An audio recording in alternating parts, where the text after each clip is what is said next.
G'day,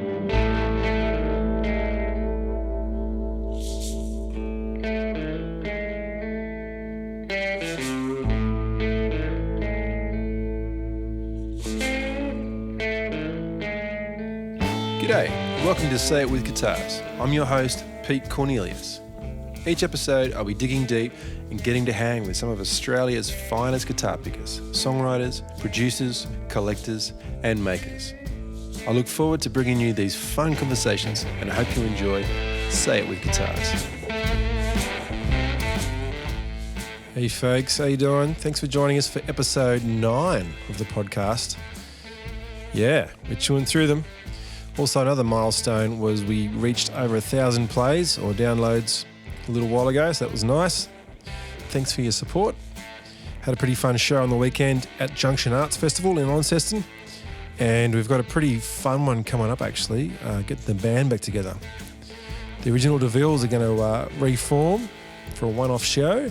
That's right, the old man Bruce on drums, Phil Wilson on bass.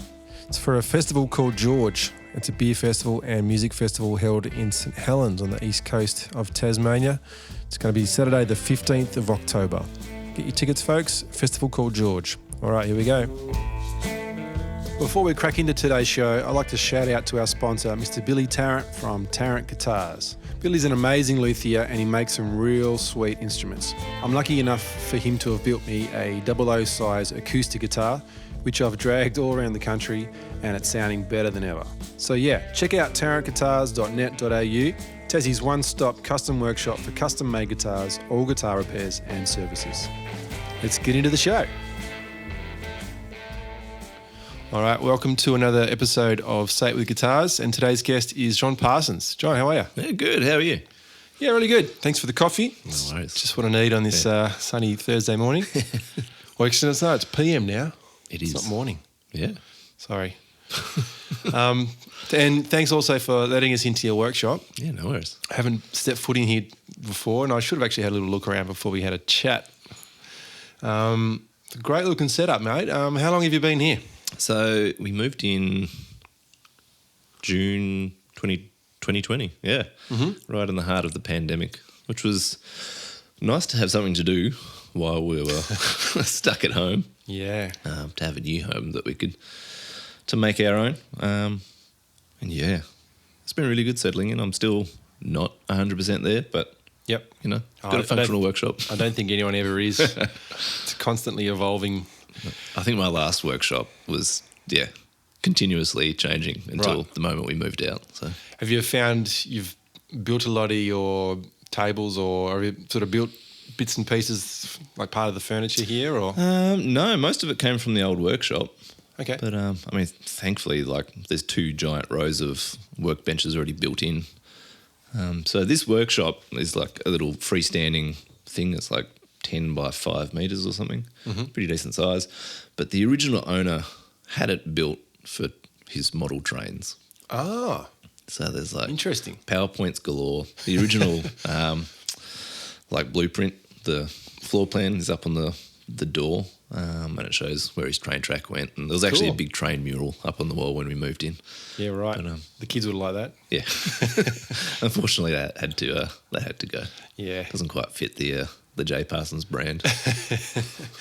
So tell us a little bit about the J.Parsons brand. I know you've been making guitars for a little while now. Have you stepped it up a bit, like in production-wise? Now you've got a bigger space? Yeah, trying to. It comes with a couple of challenges. But I think I started maybe 8 or 9 years ago. And at the time, really, I was just doing repairs, and then started tinkering with some of my own builds just because I've always wanted to do it. And one of my customers came in and saw it and placed an order straight away. Yep. And it was around that time that Instagram was really starting to become popular, and it seemed to be the place for guitar builders and guitar buyers. And so I was just documenting my builds there, and it kind of took off. I got one guitar into the hands of a reasonably prominent guitar player in the Christian community. He's fairly visible. And so that brought quite a few customers in. And yeah, I just ended up for quite a few years purely shipping to the US. Wow. So just quickly found a market there, just basically through Instagram. Yeah. And they just, there's something about the Tasmanian timbers and the made in Tasmania thing that just really appealed to them. And at the time, like, I was willing to experiment and do custom stuff. So I was building some really interesting stuff. And then gradually got to the point where also as a wedding photographer, which we do over summer, that was getting busier and busier. So I knew that I had to streamline things a little bit. So I cut down the amount of models and the options to just a handful of ones that I really liked and kind of defined my design ethos and, the stuff that I enjoyed building, and the stuff that the customers seemed to enjoy. And then, moving into this new shop definitely gave me the room to buy, better machines that speed up the process. But it actually, coronavirus came with its own challenges in supply chain issues. Like getting parts has been challenging. Like McNelly, who makes all my pickups, went from a 2 or 3 week turnaround to a 2 or 3 month turnaround. He's having trouble getting his parts, but also the people that he employed to help him all of a sudden couldn't be in his shop. So he's back to a one-man show, trying to fulfill the orders for all the customers that he's, built over the years. And, same with hardware, like Goto. You order an order from Goto in Japan and, same story. It's like 2 months, which they used to just have stock. You used to just be able to place an order and it would turn up. But absolutely. Now, some of their products are even 4 or 5 months back ordered. So it's a bit wild. Yeah, the whole thing snowballs, hey. As soon as one link in that chain has a bit of a clog, it's just going to, like, every element that evolves around that will slow down and therefore present an issue with someone like yourself. And I guess the custom guitar market, I think the customers are probably cool with that. They're probably like, yep, I understand this is how a small operation works. It's all very one-man show, and they're happy to wait because they know that the product's going to be great at the end. And there's nothing like a bit of tension and excitement along the way. You get to sort of probably get a few extra photos of your guitar that's not quite finished yet and sort of tease people like that a bit. But, that brings pressures with it as well, which is something that I've been wrestling with over the last couple of years, is that your process is just so very visible. Once I'd built that following on Instagram, that's just what came to be expected. So have you ever had your stock in a store, or have you ever had sort of like a retail or commercial sort of presence? So I'm just starting to explore that. Last year I sold a guitar to a customer in Sydney, and he was friends with a guy that owns a music shop up there. And so I'm actually building one for that music shop at the moment. Cool. And just kind of testing the waters to see whether it's something that works for the way that I build.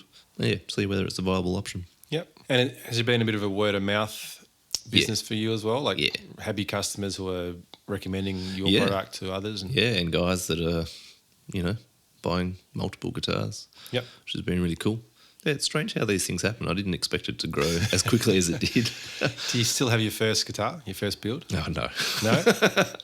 No? Actually, no. I think my parents salvaged it from the bin and they've got it at their place. Right. They're the sort of things you can't throw away. Even though it's probably, you look at it now and probably cringing a lot of its elements, but that's all part of the story, isn't it? Yeah. That sort of thing. What does it look like? What is your first build? Well, my first build was in college and it was just a lap steel. Okay. So it's pretty standard lap steel looking thing. Like long scale, like guitar scale? Yeah. Yep. Yeah. At the time I was right into Ben Harper. So, yes. I think the whole of Australia was into Ben Harper. Have you ever seen those Cole Clark lap steels? Like they're built out of a skateboard deck? Yeah. They're pretty sweet. Yeah. I'm not sure they serve well as a skateboard, but they... It's a cool idea. It's a cool idea. Yeah. And where did you progress from there? Did you sort of take some lessons from that build and go, maybe I should try this, not do that next time? And well, my next build was actually a bass. So I'm primarily a bass player. I was going to say that's where I met you on the stage playing bass with fellow musos. So and I think it might have even been Woody or someone who first said, John is making guitars, you should have a look on his Instagram. What's Instagram? It's this thing where people put photos. Like, that's a weird concept, but cool. All right, I'll have a look. And then here we are. Yeah. Almost 10 years later, I suppose. Yeah, so I guess my second year of college, I decided to step up my game. And at that time, I was right into primers. Yep. So I built something that was very Les Claypool. Yeah. And... like a jazz bass style? No, it was real weird. I actually found...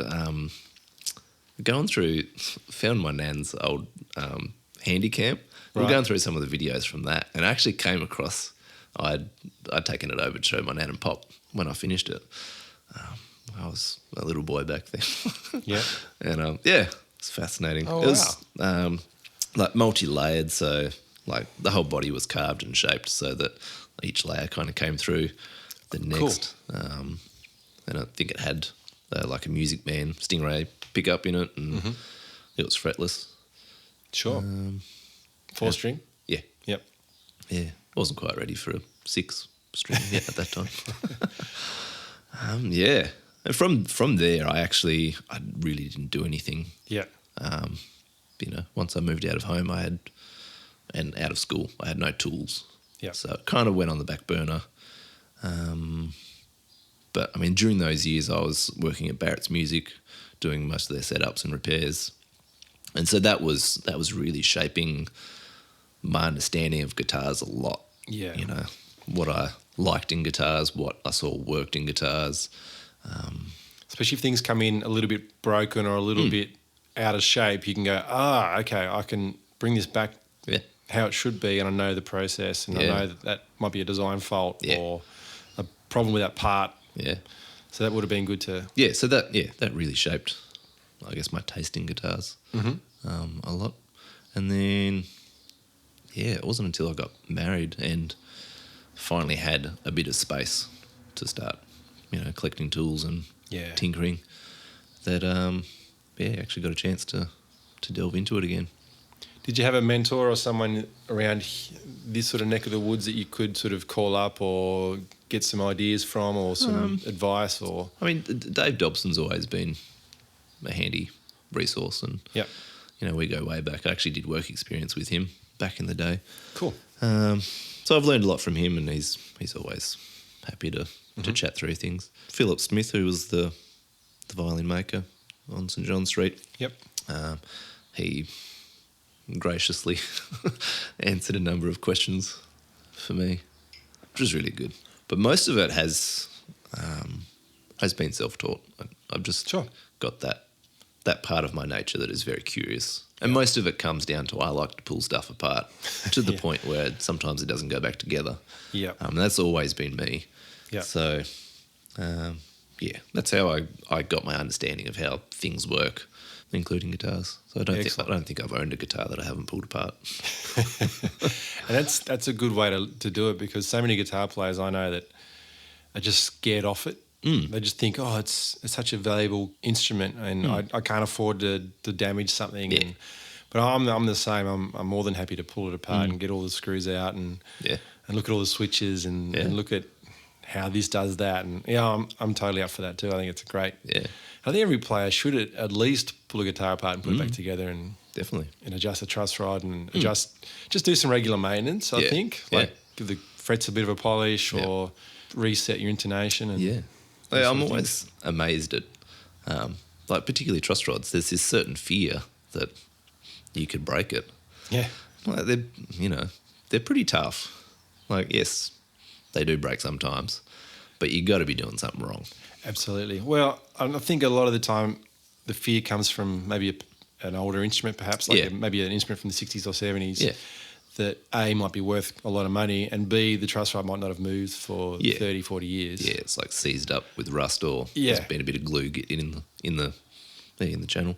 Yeah, so I think there's a bit of fear with that. But yeah, like I said, just you're not going to damage it too bad. No. If you do, come bring it to John. Exactly. Come and fix it up for you. So you mentioned Tassie Timbers. Yeah. Are you primarily a Tassie timber guy? Yes. And I'm not sure how long that will last. Most of my stuff has been Blackwood. Yeah. And, I do enjoy working with it, and it's a stunning timber. But over the years, probably due to my carelessness, I've developed a sensitivity to it.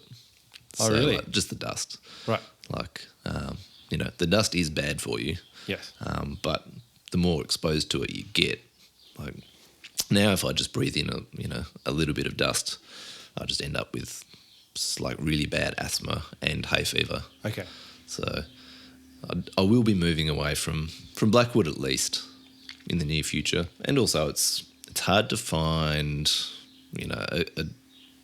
a steady supply. Yep. So most of the stuff I've got, which has been sitting up in my rafters for quite a few years, came from a sawmiller in Scottsdale, and it was all almost green when I bought it. So it's been sitting drying for yonks. Yep. And I've been, slowly working my way through that stash. But beyond that, I don't know where to, like some of the bigger retailers, well, not retailers, but suppliers of it, they just don't mill it in the sizes that I need. So That's it. I suppose it's typically gone out to a furniture builder, and the sizes are probably much different. And probably not even, are they the same quarter saw that you would be looking for? No, generally not. Yeah. So, the stuff that goes to furniture builders tends to be thinner and not quite as wide. Yeah. And you machining your own necks? Everything? Yeah, the whole lot. For the necks, I tend to use, international species. Like a maple of sorts? Yeah, so I've really grown to like roasted maple. Yep. But even that, it has its weaknesses. It becomes a lot more brittle once it's heat treated the way that it is. But it looks really good and it smells good and it's relatively stable as a neck material. And then fingerboards, I've settled on Makassar ebony, which is from Indonesia, I think. But it's not jet black, so it's got nice brown stripes through it. Like a rosewood? Yeah, it looks more like a nice rosewood than an ebony. But it's stable and it's easy to machine, and it looks good. Yep. So. Yeah, it's a funny old debate, the Tassie timber thing. Yeah. I know that it's a constant in the guitar making world. Even the players, not so much, but definitely the making industry is always like, oh, what are you using and why are you doing that? And sort of questioning things. That's cool. Cool. Yeah, I've got one on the go at the moment. It's actually one's myrtle, and the other one is celery top pine. Interesting. As a cap or the whole body?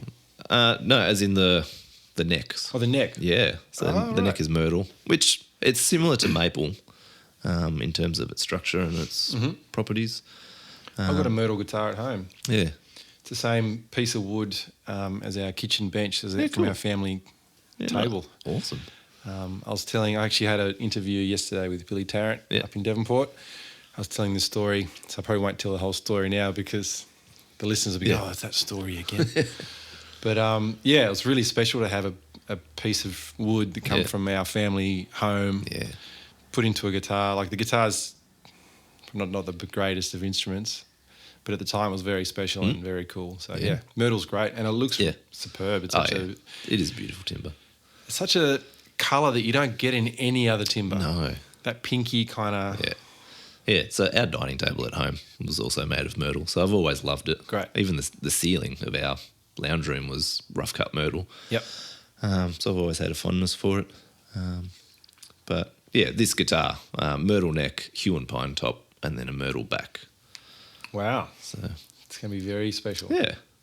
It's going to smell good too. Yeah. What's with your finishes? Do you just oil them typically, or do you bit put of a mix? Nitro down? The last couple of years, especially for colours, like people love coloured guitars. Yeah. So I have been tending towards lacquer finishes. Yep. But I personally want to move away from that, trying to figure out how and still be able to provide colours.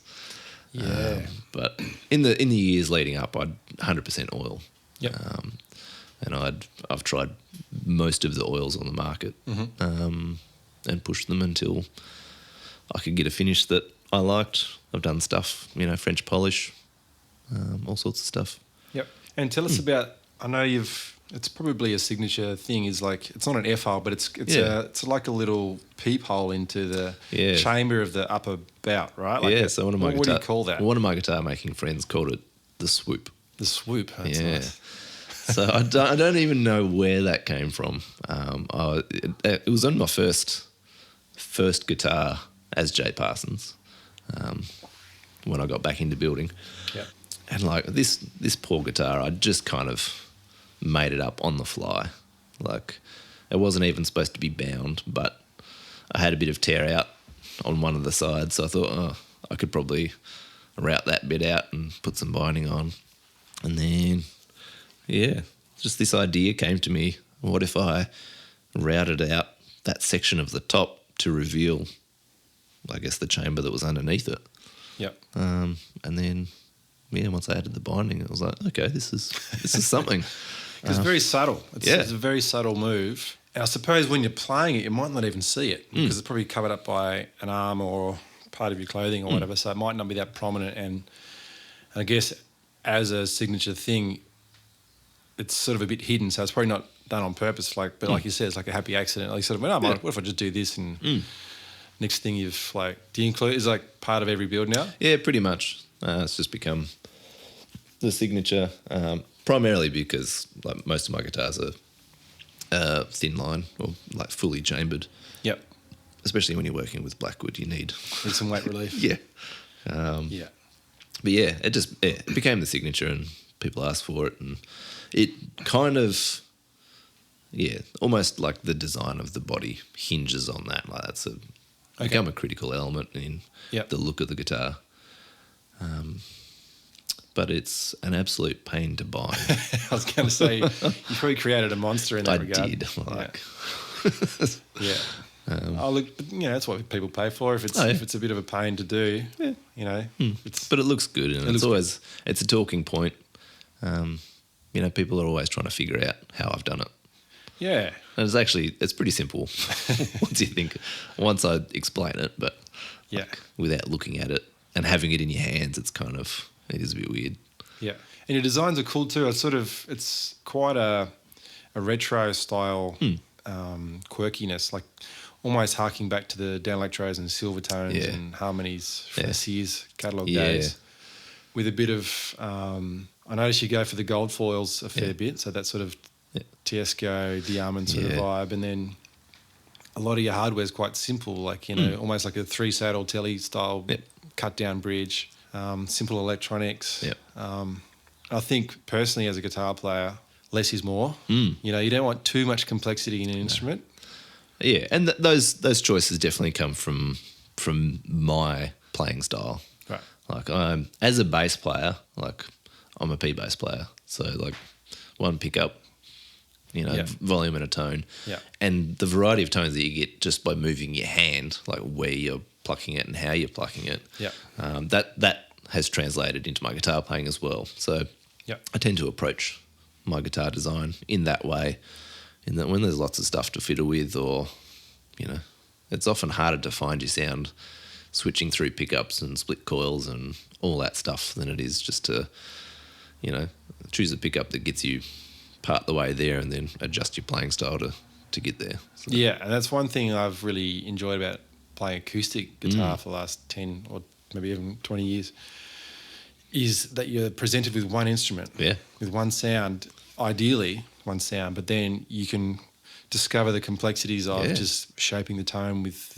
your finger style or your positioning and just the strength of your pick or no pick or whatever. There's so many different sounds at your fingertips without all the flashy lights and all the active mid boosts and stuff. So we live in a complicated world at the moment, so it's good. A nice simple design and totally very, very intriguing. Yeah, so the designs themselves, like definitely heavily influenced by Fender, but a lot of the other stuff actually came from furniture. Right. So most of the people that I followed on Instagram were furniture builders. Right. And, definitely mid-century stuff. You see my house, it's 100% mid-century. Yeah. I've always been driven by those aesthetic choices, the design choices. So they all just kind of ended up getting melded together. Mm-hmm. And over the years, definitely gotten simpler. Is it by design or just by default, you think? By design. Yeah. The more you build, the more you realise the stuff that you actually don't like doing, like physically. Yeah. Like for a while, I seriously considered ditching or making all my guitars with bent sides. Right. Like learning how to steam bend, which I've done before, but with this would be a bit more complex, purely because I hated sanding end grain. So I was willing to go to all these lengths to avoid that. It, yeah. And maybe one day I will. But there's, just other stuff that you're like, well, this practically doesn't work. Like it's hard to do, so I'm just going to ditch it. Yeah. Yeah. It's a good way to look at it. And that way it becomes a purer instrument that's closer to your own design or your own heart and soul, instead of trying to make it this thing that it's not. Yeah. So you're just sort of following your heart there a bit. Yeah. And have you had comments from owners and players about particular, I wouldn't say mods, but things that might influence your next guitar or the guitar that they're playing? Yeah. No, most of it has more or less just been confirmation that I'm on the right track. Okay. Which is nice. It is nice. Yeah. Yeah. There's bits and pieces that I've definitely adopted. But some of it hasn't necessarily been from direct conversation with guitar players. It's been from seeing what else they're playing and like trying out a few little features here and there. Mm-hmm. And if it's good enough, it makes it into, what I do. Like the 0 fret. Yeah. I saw that somewhere else. And actually one of my customers who owns 2 of my guitars is in New York, actually had his 2 guitars retrofitted with 0 frets. Interesting. Yeah. But it wasn't actually connected. He went and did it at around the time that I was discovering the 0 fret and started adding it, which is fascinating. Tell me, I have a 0 fret guitar at home. Yeah. Is the reasoning for it, so when you play an open chord, it sounds the same as a fretted note? Yeah. That's one of the reasons why I have grown to like it. That's definitely one of them. It feels more like that as well. So it feels more like a capoed guitar. Yep. You know how like the action, like when you put a capo, even on the first fret, changes 100%. Yeah. Just down the lower end, it just feels a little bit nicer.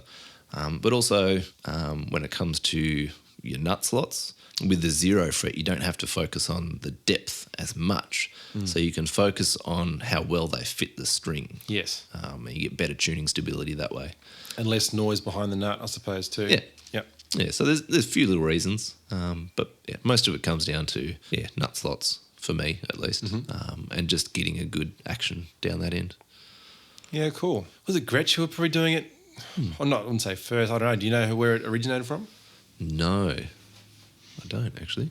Yeah, I think a lot of the country gents had it in the sort of mid-60s perhaps. Yeah, okay. I think Tennesseans, or I'm not sure which particular model, but... You actually see the most in like really janky catalogue guitars. Right. Especially like Soviet era, like European ones. So it must be a European thing. Yeah. Definitely you see them in Hofners. Mm-hmm. Yes. And I'm curious to know whether it is just they're quicker to build because you don't have to pay much attention to nut slotting. Yep. It might be it. And you see them in, the 60s Yamaha hollow bodies, the SA series stuff. Yep. Which is actually where I picked it up from. Sure. I did a bunch of refrets on those over the years. And, And what do you do with that 0 fret? Is it a different gauge? Yeah, slightly bigger. Right. It doesn't have to be, But when it comes to like leveling your frets, I found it's helpful just to have a little bit more height there. Yeah, you more to play with, I suppose. If Yeah. you do want to lower your action, you can always take it off. You can't build it up. Yeah. So I had a couple of instances where I was using the same size fret wire, and then when it came to leveling the frets, I found that the 0 fret actually sat a bit lower than the rest of them, which meant that I had to take more. I had to dress more off the top of the rest of the frets to get Yeah. there. Yeah. I was like, might as well just make that one bigger. Yeah. Less work. Yeah. That's cool. Yeah. And do you have much trial and error or much sort of R&D in that regard? Like, are you trying things out? Do you have like a guitar that perhaps you can try different pickups in, or do you have a blank that you can sort of like try things in? I've been meaning to make a mule, as Yeah. they call them, to try different electronics and pickups and stuff, but I never got round to it. So most of the non-customer orders, I'll try something new in. Yeah, right. So, like, if customers order a guitar, it comes as they expect. If I have a bit of free time and I've been bouncing around ideas in my head, I'll be like, cool, I'm going to try this and this on it, and then I'll offer it for sale later on. Yep. And sometimes the things that I try make it into other builds. Yep. And sometimes they don't. And are your designs on paper? Like, are you like hand drawing these things, or you No. kind of like got the aid of some technology? Yeah, so I also have done quite a bit of graphic design in my time. Yep. So I'm pretty comfortable in computer-aided design. That's where most of it starts.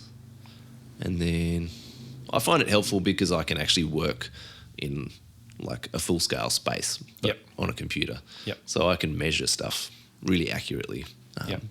Because all my designs are, to the millimetre. And then, I just get them printed out full scale, and there is actually a little bit of discrepancy between what's on the computer and what's in real life because, I hand make all my templates and stuff, so the lines change slightly. And also sometimes when you print something out in full size, you're like, that doesn't work. Yep. That's ugly. Well, that line is slightly wrong. So it's a bit of back and forth until I get to the point where I'm like, yeah, this is good. Cool. I suppose that's sort of refined over the years too. You've sort of worked out the faults, or not the faults, but the little room for human element between the computer and the build. Yep. Sort of. Yeah. There's lots of stuff that I really should turn into templates. Like I should make a template for my neck. Like that would be a good start because then I could also make a template for my neck pocket. But I don't do that for some reason. I was going to say, do you have like neck dimension templates and stuff? Like if someone says, oh, can I have like a 50s Telecaster, sort of baseball V? Do you go, okay, cool, here's that, or do you have, this is my interpretation of that, or do you go, this is my build? Yeah, I have a neck profile that I've just kind of settled on, and it is a little bit thicker than a stand, like a modern C that you'd find on a Fender, but in that kind of ballpark. But, part of the conversation with customers is figuring out whether they like a chunkier neck, and if that's the case, then we talk about guitars that they like. Mm-hmm. I don't necessarily have templates, but I'll figure out dimensions, thicknesses, and carve until it feels right. Yep. I got a method of carving that works for me. It means that I get a neck that feels nice, regardless of kind of how thick it is. And as a player, you've got a head start. Yeah. A lot of guitar builders might even come from a furniture background, perhaps, or a timber, love of timber. Yep. So quite often the guitars that come out of that style of build don't always feel like they should. They kind of look beautiful, probably sound really good, but the feel aspect, which I think as a player, it's a huge component. Yeah, totally. Yeah. You got to love picking that thing up and playing it. I have the same experience as you that, you'll find something that looks amazing, but something that's just not quite right and you wouldn't pick up unless you're a player. Yep. You wouldn't be able to solve that problem unless you were a player. Yep. It definitely helps. Do you have much interaction with other builders? Do you is there like a community that you can kind of like throw ideas to, or do you like... Yeah, through Instagram. The building community on Instagram is really good. Everyone seems to be pretty chill. Yep. And excited about everyone else's work. So I've got a couple of guys on there, all around the world that I just bounce ideas off. And even non-guitar makers, like, guys that are doing amps and pedals and stuff. Yep. I've got Nick Greer from Greer Amps. He's really good to bounce ideas off. Cool. Like, he's got an amazing way of approaching design. Yep. So he's been really helpful in some of the new stuff. They got some great pedals. Yeah. Greer. Yeah. Yeah. I've only just discovered, not just discovered, probably in the last year or two, discovered the Lightspeed and the Southern Harmonic Overdrive. Yeah, nice. They're really cool pedals. And cool. friends of mine have definitely experimented more than I have in the Greer products, but definitely seem like guys who are willing to try some things out as well as like honouring tradition and Yeah, he's got it figured out. And he's a nice guy too. Perfect. Good guy to know. Yeah. And how do you go? Like, I know that you said your main source of income is wedding photography and wedding videography. Yep. With guitars, I know that there is a labour of love. Yep. It's like anything in the arts, I suppose. It's something that you do to fulfil your need as a human. Yep. To fill your soul up a bit. How do you go in that? I'm not asking to see your bank balance or anything, but I'm just wondering what's some ideas that maybe people who are starting to build or maybe starting to tinker in that regard. What were some things that you've done over the years that you think, maybe I should have tried that differently, or maybe this side of the business could be improved, or maybe I've just really struck magic with this thing. I don't know. Is there anything that springs to mind in that regard? Definitely one of the things that helped me early on was hand tools. I know a lot of people get poncy about hand tools, but I wouldn't have been able to make a start if it wasn't for hand tools. Like, they require effort. They require you to understand, the mechanics of your body, but also timber. Like, lots of stuff can go wrong if you're just attacking a piece of timber the wrong way, and understanding the tool. But you can also just get a lot done with not much in the way of hand tools. Like, I think when I started, I had a couple of hand planes, I had a set of really basic chisels, a couple of saws, a power drill. I didn't even have a drill press or a bandsaw. Sure. And a router. Like, those things you can get started. You can add a jigsaw. That'll help cutting bodies and stuff out. But, when you're starting out, like, there are places that you can buy pre-milled material. Like, a lot of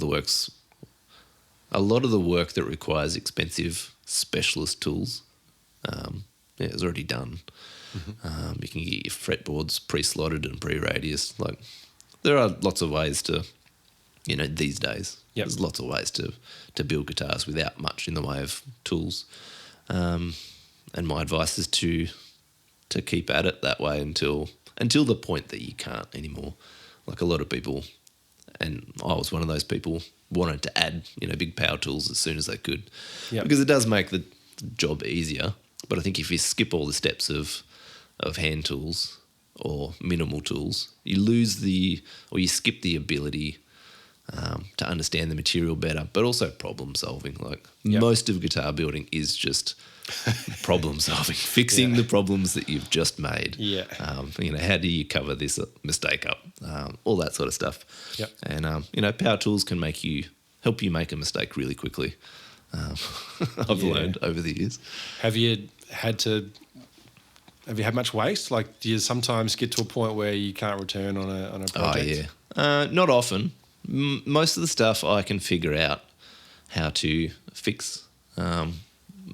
Most of the stuff that I've trashed and started over has just been because I've been busy and working tirelessly on this thing, and I've just rage smashed a guitar. Because I think the last time I really did it, it was almost at the end of building this body, and like, probably the most scary part of guitar building is drilling the hole between, a pickup and a control cavity. Yeah. Because you can drill straight through the back of your guitar very easily. Yes. And that happened. Right. And so that piece of timber went into the fire pit very quickly.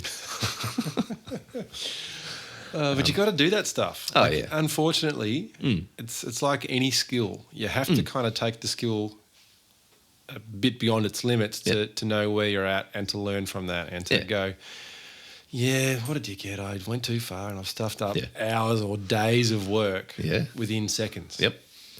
So, one of life's lessons, eh? Yeah. But I don't like wasting.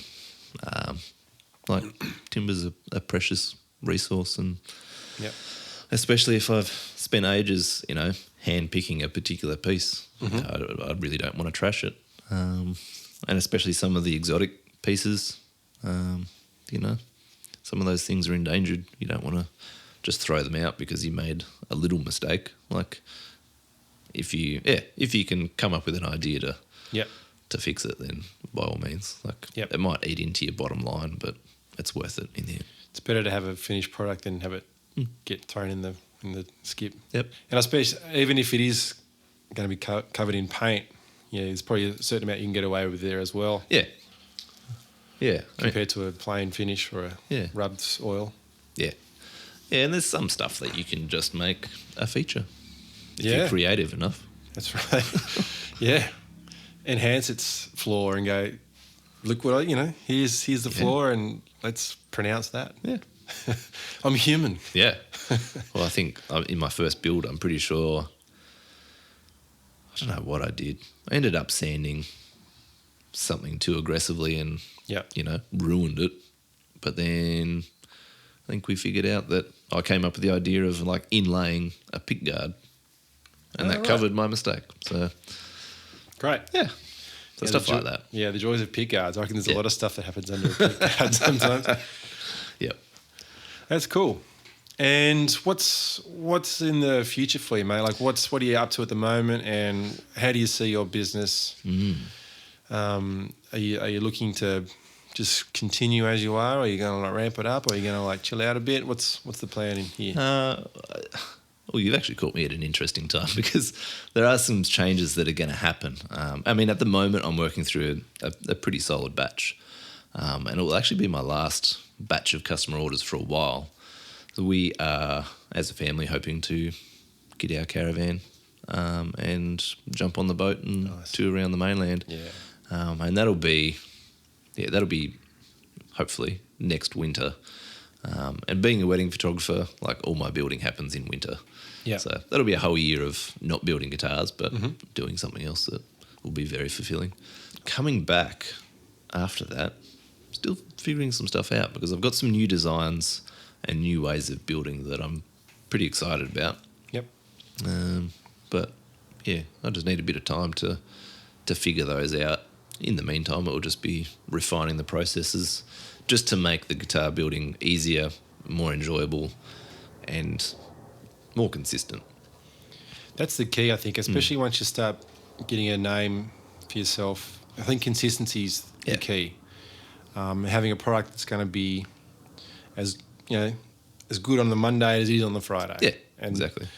You hear a lot of people talk about these bigger businesses, these bigger, larger names that we probably shouldn't mention. They can be hit and miss. They're pretty good these days. I think quality control's really upped its game, but I think that sort of mid-80s to sort of mid-90s period of consistency across many forms of musical instruments, not just guitars, like drums and cymbals and even microphones. Yep. Quality control has always been a bit, how you going? So if you can have a consistent sound, feel, even your imagery, I noticed I guess it's probably because of the model of Instagram, it's very image-based, obviously, because you might not even have a product. I'm sure there are companies on Instagram or people that just take photos of things and go, this is what I do, but they don't actually have anything to sell. Or So to have a really good image and a feel and a brand and all that stuff really just, I suppose having a photography background really helps in that regard too. Yeah.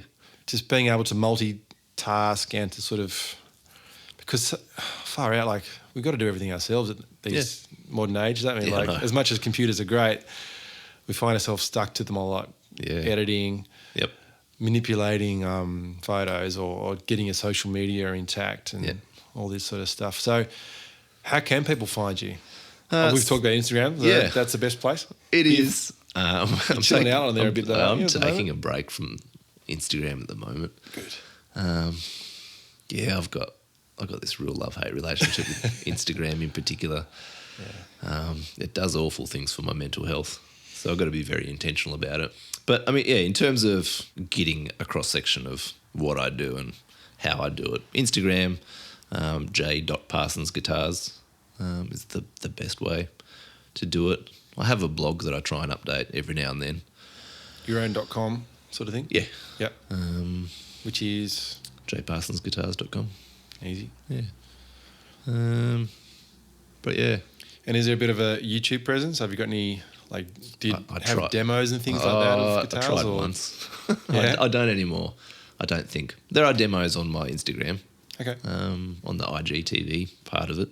Yeah.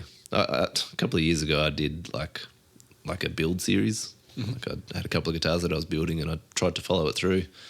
And that turned into a monster that I didn't. Yeah. Couldn't finish it in the end. I was like, it's just coming down. Which was kind of disappointing because it had a decent following, but it was just a lot of work. There's a few YouTube pages I subscribe to which are like that. They kind of have makings of, and they're really interactive in that kind of process of from nothing to a full. And they're great fun to watch, but far out, they must be so time consuming, not only in the filming process, but the editing, and like you're just spending more time doing everything apart from making the instrument. Yeah, and that was the main issue that I had is, the main reason I couldn't finish it is because all of a sudden I was reaching the end of my deadline for these builds and they were still a way off. I was like, I'm just going to have to pack the camera away and just focus on getting these things built. Yeah. And it's probably one of the things that I dislike about Instagram and that affects me so much is this idea that you've constantly got to be thinking about how what you're doing gets perceived on the internet. Yeah. And that sucks because like sometimes you just want to build without having someone watching you the whole time. Yeah. Or having this internal sense that people are waiting for you to post something, which I'm sure they are and they aren't. Yeah. But it's just another thing that you've got to do for other people, which you don't have to do. Like I've been trying to figure out like what would my product look like if I wasn't on Instagram? Like would it survive? And I think it would. It feels more legitimate being on Instagram and having people comment on your guitars. Yeah, but that instant kind of like, but it's instant gratification, but really what does it mean, I suppose, if they're not buying guitars, if they're just like giving you a like or a share or whatever, until someone actually transfers some money and you post a guitar to them, like what does it mean? Yeah, like it's easy to generate interest, but yes, it doesn't always translate into a sale. And I've just come to terms with the fact that a lot of the time Instagram is this performative guitar building for me, like. And I don't know if it's a good thing. Well, there's a whole Instagram guitar player thing as well. Like someone who can play an amazing guitar for maybe like 20 seconds. Yeah. And just make you go, wow, that was really cool. Mm-hmm. But there's no substance to it. There's no like, you wouldn't go and see them at a gig because after 20 seconds, they probably haven't got much else to give. Yeah. So there's a real generation of that, I think, that's super impressive. And when you do the doom scroll, it's oh, wow. Yep. It's really, but it's over. It's done. Yeah. So I think, I don't know, I'm just taking a pun here. I think you've set it up. You've built the foundation. Yep. You've got some really good instruments out there. Mm. You can kind of just like do what you want now and you can control your own productivity and your own media, probably just your website. Yeah. Things like that. Yeah. So the energy and the time has been spent and now you can just make some guitars. That's what I hope. Well, hopefully, yeah, because that's the idea, isn't it? Like even as a performer, you just want to perform. Yeah. Or definitely. You just want to write a song. You don't necessarily want to do all that back end stuff of, God, I hate blowing my own smoke. You just want to play and write and totally, and do the thing that you love. Like so, yeah, I think we should all take that on board. That's very cool. Yeah. How do you go with life, work sort of balance, being self-employed? I know that's a bit of a struggle for most people who are self-employed. Yeah, you've really got to... It's taken us years to understand, like, the rhythms of, like, seasons. I think settling into the concept of seasons has been really beneficial for both of, me and my wife, in that, summer can get pretty hectic with weddings. And, for that season, I'm pretty absorbed with that side of the world. And then once it slows down a bit, I can move back in here and start tinkering and whatnot. But definitely, we've had to stop and make some sacrifices. Like, we don't take any bookings in January because that's our time with our kids. Like, cool. They're at school full time. So if we just work every weekend, then we don't get to spend much time with them. And also, like, for us, I think we would go insane if we just worked for 6 months straight in a pretty intense industry. Yep. So that break for us is nice. But, just accepting the fact that sometimes adopting the 9-to-5 mindset is helpful for productivity, and sometimes you just got to push outside it and allow your days to be a little bit slower and, start a little bit later. Yep. Pay attention to your body and your mind, and yep. Not always be caught up in a rat race, which I think Instagram can often influence, that you've always got to be doing something worthwhile. Sometimes the thing that's worthwhile is actually just sitting in the sun and drinking a coffee and reading a book. Yeah. I can definitely recommend that. Just sitting back and sort of letting things go a bit, and especially where you are, you work from home. Yep. Your workshop's behind your house. Yeah. I'm sure there are days you don't even have to leave. It's just like, I'm just going to, maybe buy an extra few cans of beans. Yeah. Stay home for the extra few days and just sort of get absorbed in things that you want to do. And I suppose deadlines are good to work back from and go, okay, cool. Okay, I'm going to have a few days of chill, and then next few days I'm going to work really hard, smash it out. So therefore I can have the time with my kids, or maybe I can then go and do something that I want to do on a personal level, things like that. And I think that's helped us a lot, is that idea of that you can actually, it is your time that you can be intentional with. Yeah. And you don't have to fill every minute of the day with productivity. Yeah, absolutely. Cool. Well, thanks very much, Jon, for letting us into your workshop and having a chat, all things about guitars. That's a pleasure. Good to catch up. And hopefully there's a stringed up one here I can have a little tinker on. Do you play bass? That's for another podcast. Okay. Yeah. All right. Thanks, Jon. No worries. Thank you. Thanks for listening, folks, to another episode of Say It With Guitars. If you enjoyed today's episode, please subscribe to the podcast, share it around to your mates, leave a good review, and hopefully we'll see you next time.